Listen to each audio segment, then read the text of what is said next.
Thanks for tuning in to Mini News Update, your weekly review of tabletop and miniature gaming news. This is episode 6, covering the week ending October 17th. Sorry for the lateness of this episode, but a computer crash necessitated a whole complete reinstall and caused a lot of headaches for me this week. But we're back up and running, so let's get on with the news. Last week we showed you preview images for the massive Skaven Screaming Bell and Plague Furnace kit, and this week Games Workshop have added it to their advanced orders page. It's nice to have these clear, large images to focus on the detail. For the Screaming Bell, there's a rat ogre ringing it, with a grey seer riding up top. The Plague Furnace has a team of plague monks doing the hard labor. Forge World has the Chaos Reaver Titan up for pre-order, and has their usual array of pictures for the kit. As to be expected, another impressive Titan from Forge World. Weird Miniatures has 6 new releases this month from LFO. They are Purifying Flame, Governor's Proxy, Brass Arachnid, Essence of Power, Wendigo, and Voodoo Doll. Fantasy Flight Games have announced the 6th game releasing in their epic box size. Rune Wars is a game of quests, battles, and empire building set in the world of Terioth, which is the same setting as Descent and Runebound.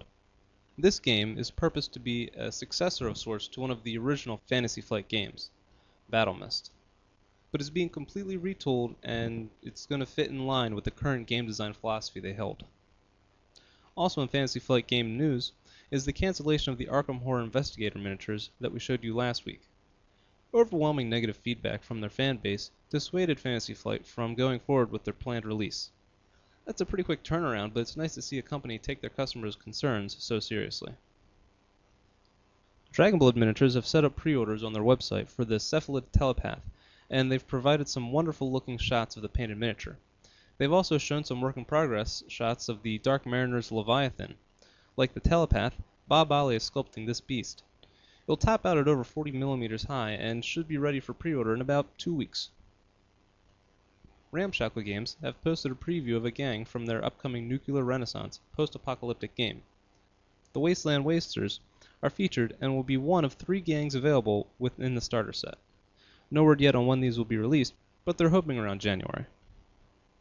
MicroArt Studios has had a slew of releases this week. We saw the release of the first 2 steampunk miniatures in the Wolsung RPG. They do look nice painted up. They've also released a set of 3 Goblin Generals for their Soviet Goblin line. Their Orc range has expanded to include a pack of 2 Orc Captain bodies, and we saw preview images for a sniper rifle and a set of machine guns. If you're located in the United States and looking for yet another option for storing your figures, KR Multicase now has a US distributor. If interested, you can have your friendly local professional gaming store contact Warpath Games Distribution for an order. Gripping Beast have added a pack of 4 sci-fi troopers in 28mm scale to their web store. These are released under the Woodman Design section and appear to be a one-off project, but I really like the look of these guys and hope we see some more troops in this line. Black Army Productions showed off a new tank kit this week. The Euskadi was developed in 1936 and saw use during the Spanish Civil War. This kit was sculpted by Toby Aish and will be available in resin for only about $20. Even though it's a historically accurate kit, I think it would be a lot of fun to use in a pulp game setting. Gaspes Arts are releasing some fantasy football teams with Frogmen and Chaos Dwarves already available, as well as some generic fantasy troops like this fantastic looking vampire. Ollie's Army's website has re-emerged from non-existence. It's not completely finished yet, but they didn't want to wait to show people their Scrunts at War gallery featuring a few hundred pictures of Scrunt battle scenes. They're also trying to create a directory for all the Ollie's Army's lines that have been sold off, but unfortunately due to a computer crash they've lost some of the info and are working on tracking everything down. The Ansible is a new magazine that will debut in November. It'll be a 48-page color magazine focusing on fantasy and sci-fi wargames. Good luck to the folks putting this together, as times are hard for print-based media. Tale of War Miniatures have released a new figure for their Ron and Bones game. His name is Pumbo, and he's got a pretty big crossbow. From Pulp Monsters, there's a painted preview of their Nuclear Jones figure. Ironclad Miniatures have added to their sci-fi terrain line with defense wall sections. These are suitable for 25 to 28mm figures, but I'm sure you could use them in a higher scale game.